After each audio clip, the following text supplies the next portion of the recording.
Hello दोस्तों, स्वागत है आप सभी का हमारे यूट्यूब चैनल पर।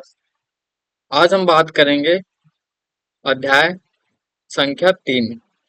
दो चैप्टर ऑलरेडी हमने पढ़ा दिया है। ये आज तीसरा लेसन है हिस्ट्री की। देखिए, दिल्ली 12वीं से 15वीं शताब्दी। दिल्ली 12वीं से 15वीं शताब्दी में क्या क्या हुआ और कौन कौन सी घटनाएं हुई, राजाओं और उनके क्या प्रभाव हुए, व्यापारिक केंद्र के रूप में दिल्ली कैसे हुई, जो पहले दिल्ली थी वो दिल्ली मतलब कि किस तरीके से महत्वपूर्ण बना, यहाँ पर किस प्रकार की मंडियां स्थापित हुई, कहाँ कहाँ से लोग आते थे, व्यापारियां व्यापारी जो बहुत दूर दराज से देश से दूसरे देश से आते थे दिल्ली व्यापार के लिए। ये सारी चीजें हम बात करेंगे, ठीक है। देखिए, दिल्ली का महत्व और स्थापना। दिल्ली का महत्व बाहरी क्षेत्रों के कारण बढ़ा था। दिल्ली जो पहले ऐसे ही दिल्ली नहीं बन गया। दिल्ली का महत्व जो है बहुत ही प्रमुख है। यह इन मतलब जो बाहर से जो देश लोग आए उनके कारण ही दिल्ली का महत्व बढ़ा। ये एक प्रमुख व्यापारिक केंद्र था जो 12वीं से 15वीं शताब्दी के बीच काफी विकसित हुआ।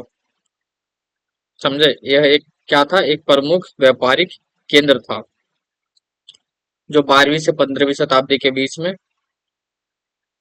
मतलब विकसित हुआ काफी। दिल्ली को प्रारंभिक दौर में तोमर राजपूतों द्वारा बसाया गया था और बाद में यह कई महत्वपूर्ण राजवंशों की राजधानी बनी। ठीक है, दिल्ली को किसने बसाया था? तोमर राजपूतों ने बसाया था, ठीक है, याद रखिएगा। देखिए, राजाओं और उनके प्रभाव क्या रहे। पहले तोमर राजपूतों ने दिल्ली को एक महत्वपूर्ण केंद्र के रूप में स्थापित किया। पहले क्या हुआ कि दिल्ली को एक महत्वपूर्ण केंद्र के रूप में स्थापित किया।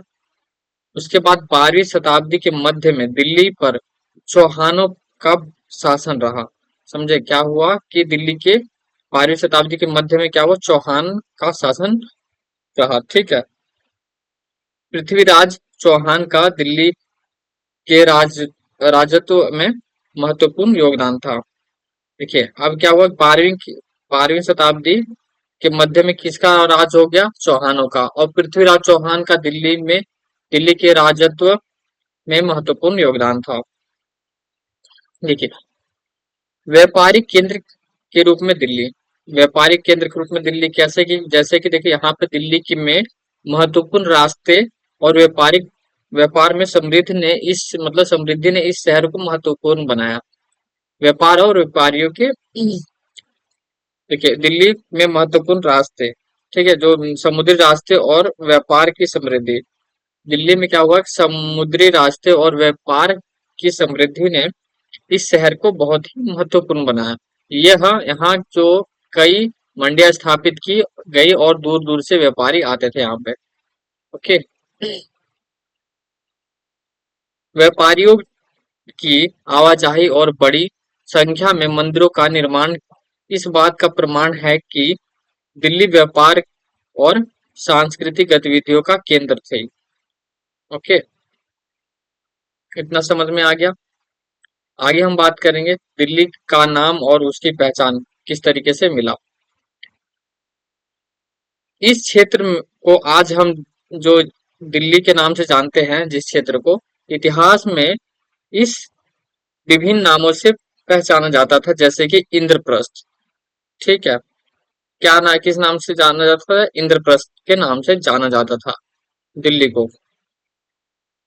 आज क्या हुआ कि आज के दिल्ली क्षेत्र में प्रमुख क्षेत्र जैसी सीरी और जहां जहांपना की पहचान की जाती है। दिल्ली सल्तनत का उदय कैसे हुआ था? 13वीं शताब्दी के आसपास दिल्ली में सल्तनत की स्थापना हुई। 13वीं शताब्दी के आसपास किसकी स्थापना हो गई थी? सल्तनत की। इसका जो दिल्ली का विकास में अहम योगदान था। सल्तनत ने जो विकास किया दिल्ली में, उनका एक अहम ही योगदान था। सल्तनत ने दिल्ली को अपनी राजधानी बनाया, जिससे क्या हुआ कि इस शहर की राजनीतिक और आर्थिक स्थिति मजबूत हुई। सल्तनत ने क्या किया कि इनकी केंद्र मतलब की राजधानी बना दिया गया दिल्ली को सल्तनत ने। ठीक। किले और संरचनाएं। इस दौर में किले, महल और अन्य संरचनाओं का निर्माण हुआ, जैसे जो दिल्ली की ताकत और समृद्धि का प्रतीक बनी। ठीक है। दिल्ली का जो किला था, जिसे हम आज लाल किला के नाम से जानते हैं, इसे सल्तनत काल की वास्तुकला का उत्कृष्ट उदाहरण है। समझे? जिसे हम आज लाल किला के नाम से जानते हैं, किसने बनवाया था? सल्तनत ने ही। ठीक। मानचित्र में दर्शाया गया क्षेत्र, मानचित्र का क्षेत्र यहाँ पर देखिए दिखाया गया कि पाठ में एक मानचित्र दिया गया है, जिसमें 13वीं से 14वीं सदी के बीच दिल्ली सल्तनत के कुछ क्षेत्रों को दिखाया गया है। ठीक है। देखिए इस यहाँ पे जैसे देखिए कुतुब मीनार, हौज सुल्तानी, ये देखिए ये तुगलकाबाद, है ना, आदिलाबाद, फिरोजाबाद, ये फिरोज शाह कोटला, एक क्या है, 13वीं से 14वीं सदी के बीच सल्तनत के कुछ मुख्य क्षेत्रों का दिखाया गया है भाग। अब देखिए यहाँ पे बात करें सुल्तानों के अधीन दिल्ली, क्या हुआ कि सुल्तानों के अधीन दिल्ली कैसे आई। इतिहास और तारीख की बात करें तो देखिए इतिहास, त्वारिख, त्वारिख वे लेख है जो जो त्वारिख किसे क्या है कि वह वे लेख है जो सुल्तानों के शासन काल में फारसी भाषा में लिखे गए थे, उसे हम त्वारिख कहते हैं। त्वारिख के लेखक घटनाओं को व्यक्तिगत दृष्टिकोण से वर्णित करते हैं और इसे शासन को नीतियों और घटनाओं का उल्लेखन होता है। ओके। न्याय चक्र की बात करें यहाँ पे तो 13वीं सदी के इतिहासकार फक्र ए मुदिब्बर ने लिखा कि जो राजा का काम केवल सेना और युद्ध से नहीं होता, समझे, प्रशासन के लिए न्याय प्रणाली और योग्य सलाहकार भी आवश्यक है। 13वीं सदी के इतिहासकार फक्र ए मुदिब्बर ने लिखते हैं कि क्या लिखते हैं कि राजाओं का काम केवल और केवल सेनाओं और युद्ध से नहीं होता है, समझे, उनका प्रशासन के लिए न्याय प्रणाली और योग्य सलाहकार भी आवश्यकता है। क्यों? तभी तो देखेंगे कि सरकार कैसे चलानी चाहिए, है ना, राज्य में क्या होना चाहिए, क्या क्या चीजें अच्छी सुविधा होनी चाहिए, क्या क्या सलाह दें कि हम किसी भी परिस्थितियों से, दुर्घटनाओं से बचे, है ना। हमेशा राजा अकेले काम थोड़ी कुछ कर सकता है, हर काम थोड़ी कुछ अकेले कर सकता है, हर चीज निर्णय अकेले खुद पर नहीं ले सकता है।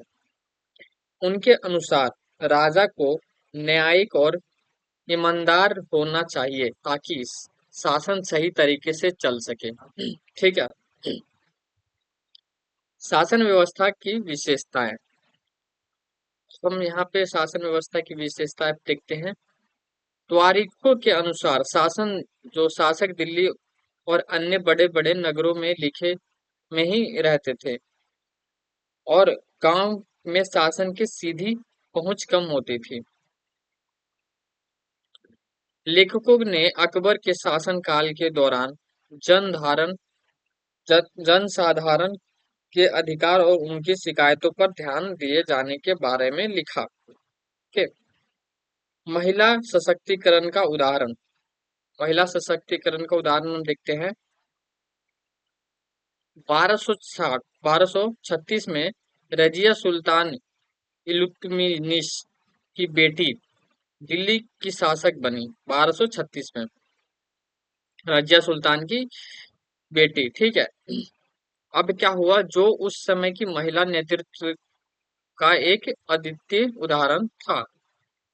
हालांकि 1240 में उन्हें सिंहासन से हटा दिया गया और उसे उस समय की राजनीति अस्थिरता के दर्शाता है, ठीक है, अस्थिरता को दर्शाता है। मतलब कि उन्हें 4 साल बाद हटा दिया जाता है। दिल्ली सल्तनत में जो खलजी और तुगलक वंश के अंतर्गत प्रशासनिक व्यवस्था और उनके प्रमुख बिंदुओं निम्नलिखित हैं। प्रशासन में विश्वसनीय सूबेदारों की जरूरत है, ठीक है। सूबेदारों की जरूरत क्या थी? देखिए, दिल्ली सल्तनत जैसे विशाल साम्राज्य के समेकन, ठीक है, समेकन के लिए सुल्तानों को भरोसेमंद और सूबेदारों और प्रशासकों की आवश्यकता थी। शुरुआती सुल्तानों, विशेषकर इल्तुतमिश सामंतों और जमींदारों के स्थान पर अपने विशेष गुलामों, जिसे हम बंदंगा को सूबेदार बनाना पसंद करते थे। गुलामों की भूमिका यहाँ पे बात की गई है। देखिए, यहाँ पे देखेंगे कि इन गुलामों को को बंदगा कहा जाता था, ठीक है, और इसे सैनिक सेवा के लिए खरीदा जाता था। इन्हें राज्य के महत्वपूर्ण राजनीतिक पदों पर काम करने के लिए सावधानी पूर्वक प्रशिक्षित किया जाता था। एक गुलाम या गुलाम अपने मालिकों पर पूरी तरह निर्भर रहते थे, जिससे सुल्तान इन्हें भरोसेमंद मानते थे। खलजी और तुगलक शासनकाल, खलजी और तुगलक शासनकाल यहाँ पर हम देखेंगे। खलजी और तुगलक शासन की बंदगा को उपयोग करते रहे और साथ ही निम्न वर्ग के आश्रितों को उच्च राजनीति पदों पर बिठाते रहे। ऐसे लोगों को सेनापति और सूबेदार जैसे महत्वपूर्ण पद दिए जाते थे, ठीक। राजनीतिक अस्थिरता की बात करें तो यहाँ पर प्रशासन में निम्न वर्गों से लोगों को ऊंचे पद देने से राजनीतिक स्थिरता अस्थिरता भी पैदा होती थी।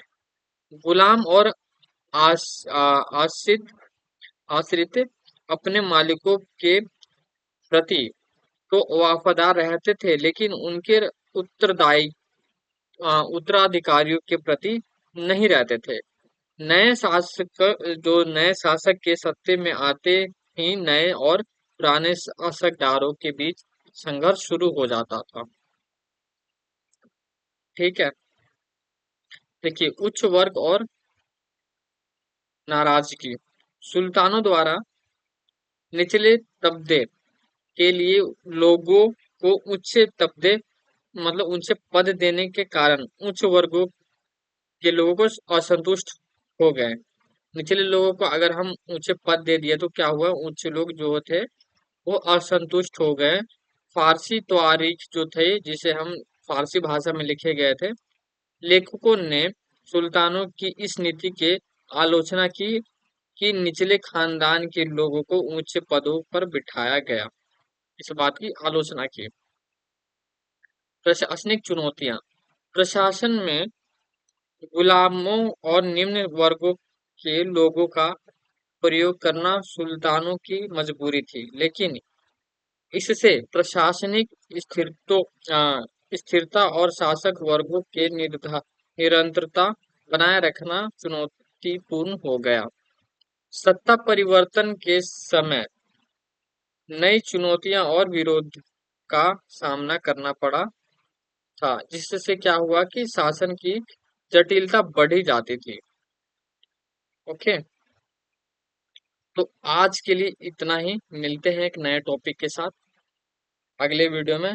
जब तक के लिए आपका बहुत बहुत धन्यवाद। कैसा लगा ये टॉपिक आप हमें कमेंट करके जरूर बताएं, ठीक है। और ऐसे ही हम पढ़ते रहेंगे प्यार से, आराम आराम से, ठीक। तो मिलते हैं एक नए वीडियो में। जब तक के लिए आपका बहुत बहुत धन्यवाद। वीडियो अच्छी लगी तो लाइक जरूर करें और कमेंट करके अपनी राय जरूर दें और दोस्तों के साथ शेयर करना ना भूलें। आपका बहुत बहुत धन्यवाद।